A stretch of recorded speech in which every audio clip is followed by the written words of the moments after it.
बिस्मिल्लाहिर्रहमानिर्रहीम। सबसे पहले मैं कराची लॉयर्स फोरम और फ्रेंड्स ऑफ खालिद मुमताज साहब, इनका तहे दिल से मैं जितना भी शुक्रिया अदा कर सकूँ हुक्म है।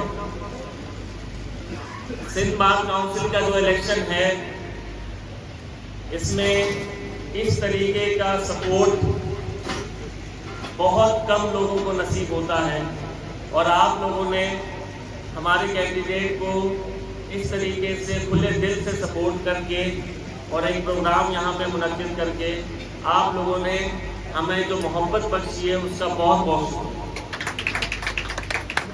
मैं ये बताता चलूँ, स्पेशली जो हमारे आज के मेहमान खुसूसी हैं खालिद मुमताज साहब, ex Sindh bar council member, ex general secretary Karachi बार।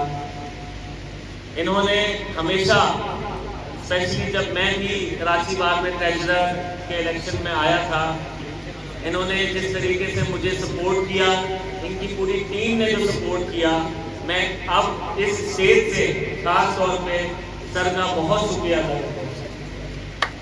सर को मैंने हमेशा मेरिट को फरोग देते हुए और उन कैंडिडेट्स को आगे लाते हुए, जब वो अगर नहीं आए हैं, उन कैंडिडेट्स को हमेशा सामने खुल के सपोर्ट करते हुए देखा है, जो मेरिट में आगे होते हैं और जो कुछ डिलीवर करना चाहते हैं।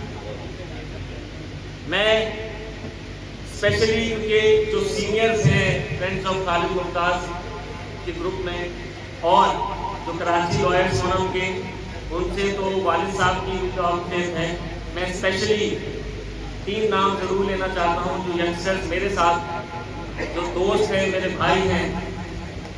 एक आजम एडवोकेट, दूसरा तैमूर खालिद मुमताज और तीसरा last but not the least Shoaib.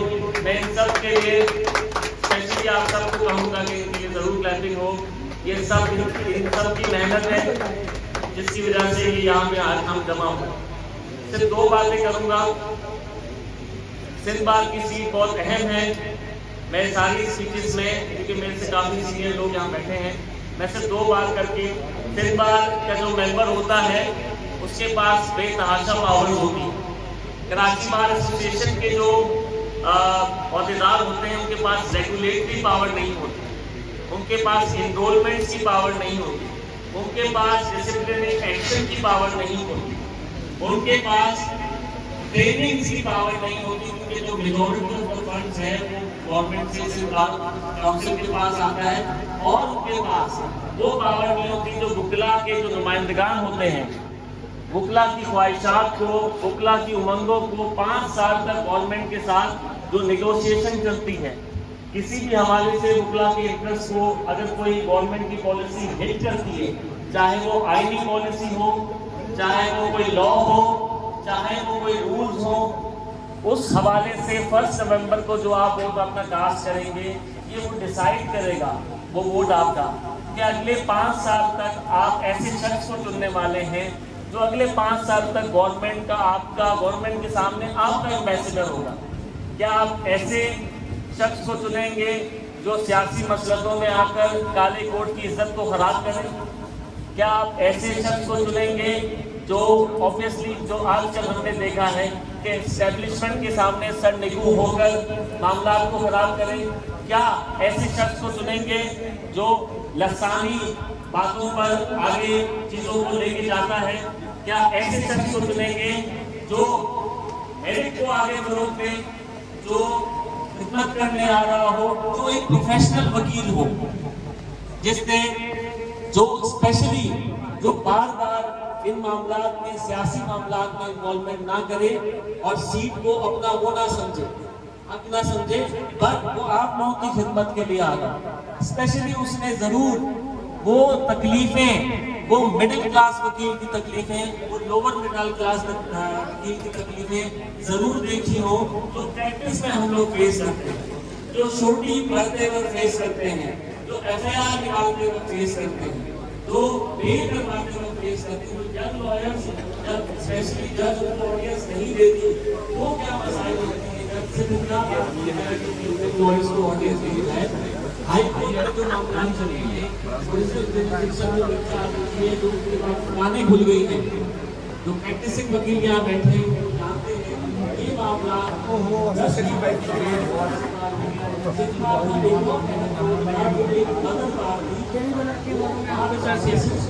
वो ठीक है। ऐसा नहीं है कभी के सिर्फ बात एक रस्ते चल रही है, बार एसोसिएशन दूसरे रस्ते चल रही है।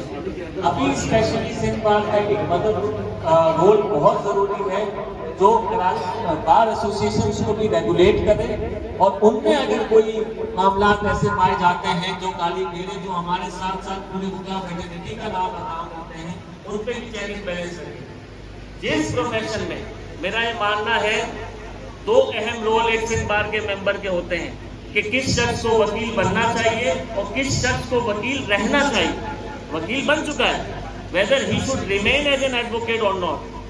हमने डॉक्टर्स में देखा है पीएमडीसी जो रेगुलेट करती है, पाकिस्तान इंजीनियरिंग काउंसिल जो रेगुलेट करती है इंजीनियर्स को, वो कितनी सख्त पॉलिसीज के साथ वॉच डॉग की हैसियत से नजर रखती है कि profession as a overall grow करे। मसला क्वांटिटी का नहीं है, मसला क्वालिटी को मेंटेन करने का। क्वांटिटी तो बेतहाशा अब तो हम देख रहे हैं कि हजार की हजार एनरोलमेंट अब हो रही है। ऑब्वियसली सोसाइटी में शायद ज्यादा लोगों को शौक चढ़ा है वकालत की प्रोफेशन में आने का, बट क्या हम इस क्वांटिटी को फिल्टर आउट करके हम क्वालिटी को मेंटेन नहीं करना चाहते? हम सियासी मसलेतों में आगे जब सिंध बार में कोई ऐसा ग्रेट मिसकॉन्डक्ट की चीजें आती हैं जिससे हमारे प्रोफेशन का नाम बदनाम होता है, तो क्या सियासी मसलतों में आगे चीजों को इग्नोर की जाए? मैं ये नहीं कहता कि किसी के खिलाफ स्ट्रिक्ट एक्शन लिए जाए, मैं ये कहता हूँ कि एटलीस्ट सिंध बार काउंसिल का जो एक रोब है, हर वकील को मेरा ये मानना है जिस प्रोफेशन में सजा और जजा का कॉन्सेप्ट खत्म हो जाए, जिस प्रोफेशन में रेगुलेशन खत्म हो जाए, वो प्रोफेशन कभी आगे नहीं जाता।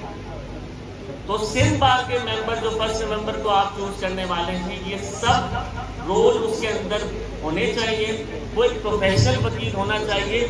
मुझे ज्यादा टाइम नहीं हुआ, मुझे 10 साल हुए इस वकालत में, लेकिन अच्छा खासा मैंने भी चीजों को देखा, बेंच में बैठ के भी देखा, बार में बैठ के भी देखा। तो हमारी स्पेशली लास्ट 5 ईयर्स में हमने एक और चीज देखी, बहुत सारे फंड्स मैंने पता किए कि ट्रेनिंग्स के हवाले से बार काउंसिल को दिए गए, बट जो मैंने देखा लास्ट 5 ईयर्स में कि सिवाय लॉ गेट की ट्रेनिंग के जो कि मजबूरी में पाकिस्तान बार काउंसिल और सुप्रीम कोर्ट के जजमेंट के बाद इन्होंने की, इसके अलावा कोई यंग लॉयर्स के हवाले से ट्रेनिंग्स नहीं की गई। लास्टली जो इनका माशी हेल्प जो होती है, मैंने बहुत सारी चीज़ें देखी कि जिनके बेनिफिट फंड, जिनके डेथ क्लेम्स को सालों साल फैमिलीज को रुलाया गया। मैंने बार एसोसिएशन में बैठ के ये न्यूज़ सुनी है, कितने लोग कराची बार में ट्रेजरर में जब था, मेरे पास फैमिलीज आई, बहनें आई, माएँ आई, निवाएँ आई वकीलों की कि हमें साल लग चुके हैं, बेनिफिट फंड जो डेथ क्लेम्स हैं वो हमें रिलीज नहीं किए जा रहे। तो इस तरीके का अगर हाल होगा तो मामला खराब से खराबतर होते जाएंगे। मैं आप सबसे रिक्वेस्ट करता हूँ, मैं आई कीप इट शॉर्ट क्योंकि मेरे पास बहुत ज़्यादा इसमें बोलने का है, अंदर एक गुस्सा भरा हुआ है, but to keep it short क्योंकि टाइम ज़्यादा हो चुका है, मेरे से सीनियर लोग यहाँ पे बात करेंगे। मैं आप सबसे लास्टली ना सिर्फ वोट की रिक्वेस्ट करता हूँ, बट आप सबसे ये भी तवक्को करता हूँ और रिक्वेस्ट करता हूँ कि आप लोग सब हमारा बाजू बनेंगे और हमारे साथ टीम अप होके हमारे candidate Sattam Ali Khan advocate supreme court जो डिस्ट्रिक्ट सेंट्रल से 55 नंबर पर इलेक्शन लड़ रहे हैं उनको कामयाब करेंगे। Thank you so much.